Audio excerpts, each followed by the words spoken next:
जळगाव जिल्ह्यातील पाचोऱ्यानजीक रेल्वे अपघाताची दुर्दैवी घटना घडली आहे। या अपघातामधील मृतांचा आकडा वाढला असून मृतांची संख्या 13 वर पोहोचली आहे। तर या दुर्घटनेत आतापर्यंत 12 जण जखमी झाले असून सर्वांवर पाचोरा येथील वेगवेगळ्या खासगी रुग्णालयात उपचार सुरू आहे। काल संध्याकाळी 5च्या सुमारास जळगाव येथील पाचोऱ्याजवळ पुष्पक एक्सप्रेस उभी होती, मात्र तेव्हाच गाडीला आग लागल्याची अफवा पसरली। ती ऐकून घाबरलेल्या काही प्रवाशांनी एक्सप्रेसमधून खाली उडी मारली आणि समोरून दुसऱ्या ट्रॅकवरून आलेल्या एका रेल्वेने त्या प्रवाशांना उडवलं। त्यामध्ये एकूण 13 जणांचा आतापर्यंत मृत्यू झाला असून 12हून अधिक जखमी आहेत। पाचोरा येथील अपघातानंतर सर्व मृत प्रवाशांचे मृतदेह एकाच वेळी जिल्हा रुग्णालयात आणण्यात आले। मयत व्यक्तींपैकी आतापर्यंत 7 जणांची ओळख पटलेली आहे, तर रात्री उशिरा 6 जणांचे शवविच्छेदन करण्यात आले।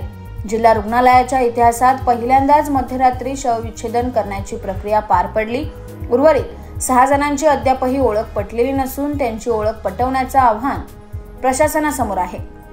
ओळख पटलेल्या मृत नागरिकांपैकी काही जण नेपाळचे असून तिघे हे उत्तर प्रदेशचे रहिवासी असल्याची माहिती समोर आली आहे। दरम्यान या अपघाताप्रकरणी पाचोरा शहर पोलीस ठाण्यात कलम 194 अन्वये आकस्मिक मृत्यूची नोंद करण्यात आली आहे। जळगावातील रेल्वे घटनेमध्ये मृत पावलेल्या व्यक्तीचे नातेवाईक हे जळगावच्या जिल्हा रुग्णालयात दाखल होत आहेत। मयत व्यक्तीची ओळख पटल्यानंतर संबंधितांच्या नातेवाईकांना जिल्हा प्रशासनातर्फे कळवण्यात आलं होतं। त्यानुसार मृत व्यक्तींची ओळख पटवून मृतदेह ताब्यात घेण्यासाठी अनेक नातेवाईक हे जळगाव जिल्हा रुग्णालयात दाखल होत आहेत। पुष्पक एक्सप्रेसला आग लागल्याची अफवा पसरल्याने ही दुर्घटना घडल्याचं उघड झालं। तसेच एकाच चहावाल्यानेच ही अफवा पसरवल्याचं समोर आलंय। त्यामुळे रेल्वे पोलीस आणि स्थानिक पोलीस या चहावाल्याचा आणि एक्सप्रेसची चेन खेचणाऱ्याचा शोध घेत आहे। पाचोऱ्यातील काही जखमींना भेटून पोलिसांनी त्याचा कबुली जबाब घेतलाय। घटना कशी घडली, नेमकं काय घडलं याची माहिती पोलीस घेत आहे। या तपासातूनच चहावाल्याने एक्सप्रेसला आग लागल्याची अफवा पसरवल्याने ही दुर्घटना घडल्याचं समोर आले। चहावाल्याने अफवा पसरली आणि दुसऱ्या तरुणाने एक्सप्रेसची चेन खेचली, त्यामुळे एक्सप्रेसने जोरात ब्रेक मारला। त्यामुळे चाकांमधून आगीच्या मोठमोठ्या ठिणग्या उडाल्या। त्यामुळे एक्सप्रेसला आग लागल्याच्या अफवेवर प्रवाशांचा विश्वास बसला आणि त्यांनी मागचा पुढचा विचार न करता धडाधड एक्सप्रेसमधून उड्या मारल्या असे समोर आले। ही ट्रेन परांडा रेल्वे स्थानकाजवळ येत होती। तितक्यात पुष्पक एक्सप्रेसच्या मोटरमनने ब्रेक दाबल्याने एक्सप्रेसच्या चाकांमधून आगीच्या ठिणग्या उडाल्या। त्यामुळे प्रवाशांमध्ये एक्सप्रेसला आग लागल्याची अफवा पसरली। या अफवेमुळे बायका मुलांमध्ये एकच गोंधळ उडाला। एक्सप्रेसमधील लोक हादरून गेली। आवाज आणि किंचाळ्या सुरू झाल्या। प्रवासी या प्रकाराने चांगलेच हादरून गेले होते। त्यामुळे 30 ते 35-40 प्रवाशांनी एक्सप्रेसमधून पटापट उड्या मारल्या। समोरून गाडी येते की नाही याची खातरजमाही त्यांनी केली नाही।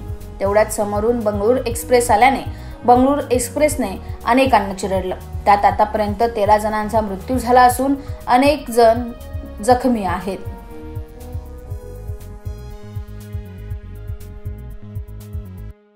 परिस्थिती तसे बघितलं तर ती भयानक परिस्थिती घडलेली आहे। दुर्घटना जी घडलेली ती अतिशय भयानक आहे।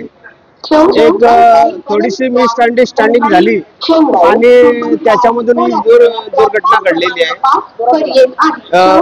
काही लोकांनी असं म्हणजे प्रत्यक्षात आम्हाला माहिती नाही की आमची बुगी जी होती ती पाठीमागे होती आणि आम्ही जेव्हा तिथे पोहोचलो तेव्हा आम्हाला असं कळलं की बाबा कोणीतरी ट्रेनची चेन खेचली आणि गाडी फास्ट होती। त्या फास्ट गाडीमुळे त्यांनी ब्रेक घेतला। ब्रेक घेतल्यानंतर पटरीतून ज्या चिंगाऱ्या निघाल्या त्या चिंगाऱ्यांना बघून त्यांना वाटलं की गाडीला आग लागली।